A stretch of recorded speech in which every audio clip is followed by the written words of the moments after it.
Lajert Haxhiu refuzoi mundësinë e përballjes në gjykatën e posaçme me Artan Tafanin, ish antar i grupit kriminal që ai drejtonte, tashmë bashkëpunëtor i drejtësisë në procesin ku kreu i bandës së Lushnjës gjykohet për 14 krime të ndryshme. Me statusin e të penduarit, Tafani ndihmoi SPAK të zbërthej edhe dokumentoj veprimtarinë e grupit kriminal me bazë në Lushnjë me aktivitet të shtrirë edhe jashtë vendit. I pyetur nga prokurori Behar Dibra, ai shpjegoi përpara gjykatës njohjen me Lajert Haxhiun dhe mënyrën se si u bë pjesë të ashtu quajturës banda e re e Lushnjës. Me Lajertin jam njohur nga një çun nga Lushnja, imi takuar në Dajt nëpërmjet Lulzim Arapit, ai ma ka prezantuar. Lajerti më ka thënë ç'a di të bësh, pasi ai kishte marrë infot që unë kisha bërë vjedhjet me dhunë.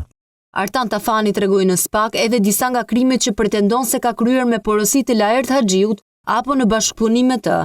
Më ka kërkuar Lajerti t'i vendos një sasi tritoli në një banesë në Lushnjë, në pronësi të Erion Çokut. Për këtë ngjarje kam takuar Lajertin dhe më ka thënë se çfarë duhet të bëj. Tritolin e kisha unë, ma kishte dhënë Sajmir Krasniqi. Më ka dhënë Lajerti 100 euro sa për lek xhepi. Nga Korça shkova direkt në Lushnjë dhe nga ora 2-3 e natës shkoi i vet tritolin dhe kthehem prapë në shtëpi.